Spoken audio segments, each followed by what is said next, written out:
Dear friends, Telugu విషయాల ఛానల్‌కి స్వాగతం, సుస్వాగతం. మరి నిన్నటి దినాన అచ్చుల విభాగం గురించి మాట్లాడుకున్నప్పుడు చాలామంది స్నేహితులు మెసేజ్ చేశారు బావుందని. మీ యొక్క ప్రోత్సాహం ఈ విధంగానే ఉండాలని కోరుకుంటున్నాను. మరి అందరికీ పేరు పేరున ధన్యవాదాలు. మరి నిన్నటి దినాన అచ్చులు విభాగం గురించి మాట్లాడుకున్నప్పుడు వర్ణమాల పట్టికలో అచ్చులు ఆ నుంచి మొదలుకొని అమహ వరకు ఉంటాయని చెప్పుకున్నాం. అవి 16. వాటికి ప్రాణములు, స్వరములు అనే పేర్లతో పిలుస్తారని చెప్పుకున్నాం. మరి ఈరోజు టాపిక్ వచ్చేసి హల్లులు. ఈ హల్లులు వర్ణమాల పట్టికలో మనకి హల్లులు కా నుంచి మొదలుకొని హా వరకు ఉన్నటువంటి మొత్తం 37 అక్షరాలు ఇవి. ఈ 37 అక్షరాలని మనం హల్లులుగా పిలుస్తారు. వీటికే ప్రాణులు, అలాగే వ్యంజనాలనే పేరుతో కూడా వీటిని పిలవడం జరుగుతుంది. ఇటువంటి హల్లుల విభాగాల్ని 3 విభాగాలుగా మనం మాట్లాడుకోవచ్చు. ఒకటి పరుషాలు, సరళములు, స్థిరములు. పరుషాలు అంటే మరి వర్ణమాల పట్టికలో కా నుంచి మొదలుకొని హా వరకు ఉన్నటువంటి వాటిలో వ ఏవైతే వర్గ ప్రథమాక్షరాలు ఉన్నాయో వాటిని పరుషాలు అంటారు. వాటిని కచడ తపలు అంటారు. వాటికి శ్వాసములు అనే పేరు. ఎందుకు వీటిని పరుషాలు అన్నారంటే మిక్కిలి పౌరుషంగా మనం శ్వాసను కొంచెం స్ట్రెస్ చేసి బయటికి తీసుకురావడం జరుగుతుంది. చూడండి ఒకసారి మీరు కూడా పలకండి. ఖ, ఛ, ఠ, థ, ఫ అంటే మన నాభిని స్ట్రెస్ చేసి ఊపిరి బయటికి తీసుకురావడం జరుగుతుంది కాబట్టి వీటిని శ్వాసములు అని కూడా అన్నారు. రెండోదొచ్చేసి సరళములు. ఏవైతే వర్ణమాల పట్టికలో వర్గ తృతీయాక్షరాలు ఉన్నాయో వాటిని సరళములు అంటారు. సరళము అంటే తేలిక. మిక్కిలి తేలికగా పలకబడేటువంటి అక్షరాలని సరళాలు అంటారు. అవి చూడండి ఘ, ఝ, డ, ద, బ వీటికి నాదాలని కూడా పేరు. అలాగే పరుసములు, సరళములు, మూడోది వచ్చేసి స్థిరములు. అయితే పరుసు, సరళము కాక ఈ వర్ణమాల పట్టికలో ఏవైతే హల్లుల విభాగం గురించి మాట్లాడుకున్నప్పుడు పరుషాలు, అలాగే సరళాలు కాకుండా మిగిలినవి ఏవైతే ఉన్నాయో అవన్నీ కూడా స్థిరాక్షరములు. అంటే వర్గ ద్వితీయాక్షరము, వర్గ చతుర్థాక్షరము, వర్గ పంచమాక్షరాలు ఇవన్నీ కూడా స్థిరాక్షరములు. అలాగే ఇందులో ఇంకా ఆహ్, హ్మ్, స్థిరముల తర్వాత స్పర్శాలు కూడా ఉన్నాయి. స్పర్శాక్షరాలు అంటే ఏవి స్పర్శాక్షరాలంటే కా నుండి మొదలుకొని మా వరకు ఉన్నటువంటి 25 అక్షరాలు కూడా స్పర్శములు అంటారు. అంటే చూడండి క, ఖ, గ, ఘ ఇని, చ, ఛ, జ, జ ఇని. ఇవి మొత్తం ప, ఫ, బ, భ, మా వరకు మొత్తం 25 అక్షరాలు ఉంటాయి. వీటిని స్పర్శాలు అన్నారు. అలాగే వర్గ యుక్కులు. వర్గ యుక్కు. యుక్కు అంటే జత లేదా 2 అని అర్థం.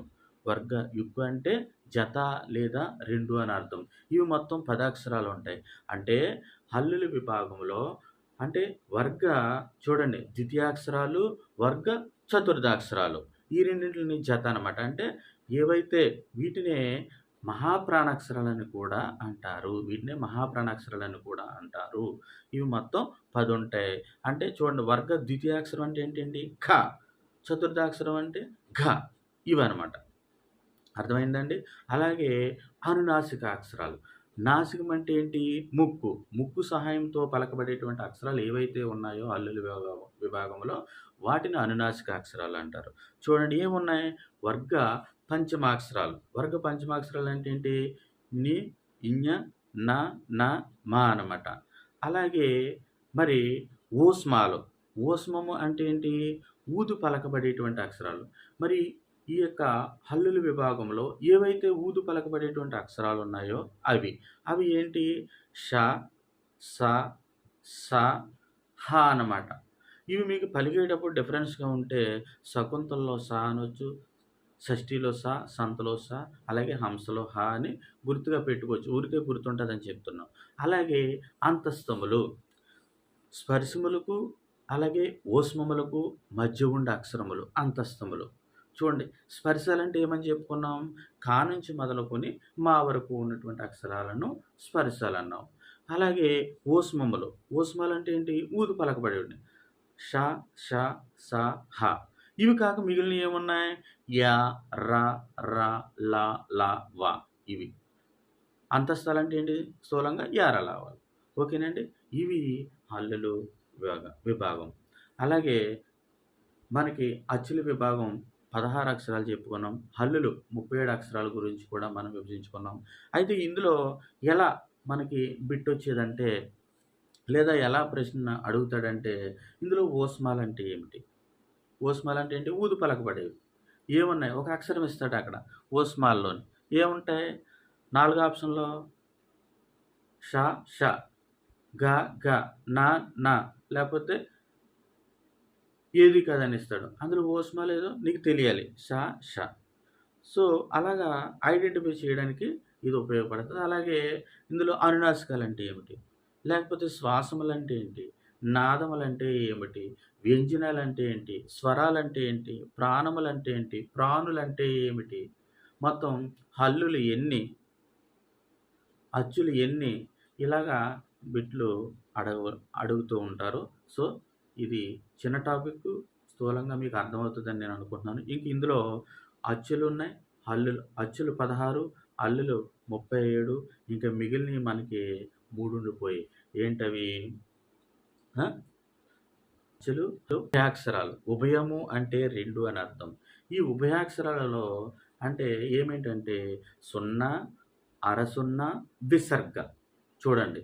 ఈ ఉభయాక్షరాలు ఎందుకన్నానంటే ఉభయం అని అటు అచ్చులు మాట్లాడుకున్నప్పుడు గానీ, అచ్చులు రాసినప్పుడు గానీ, మనం ఈ ఉభయాక్షరాన్ని ఉపయోగించుకోవచ్చు. అలాగే హల్లులు మాట్లాడినప్పుడు గానీ, హల్లులు రాసినప్పుడు గానీ, ఈ యొక్క ఉభయాక్షరాలని సున్నా, అర సున్నా, విసర్గ అనే దాన్ని మనం ఉపయోగించుకోవచ్చు. ఇవి వెరసి మొత్తం మనకి 56 అక్షరాలు. అయితే ఈ సున్నా, అర సున్నా అనేది మనకి ఆహ్, ఎక్కువ అర సున్నా, విసర్గ అనేది ఎక్కువ మనకి సంస్కృత భాషలో కనిపిస్తది. మనకి తెలుగులో అంతగా కనిపించదు. ఓకేనండి. అందరికీ నమస్కారం. నా వీడియో నచ్చినట్లయితే లైక్ చేయండి, షేర్ చేయండి. అందరికీ కూడా ధన్యవాదాలు. నమస్కారం.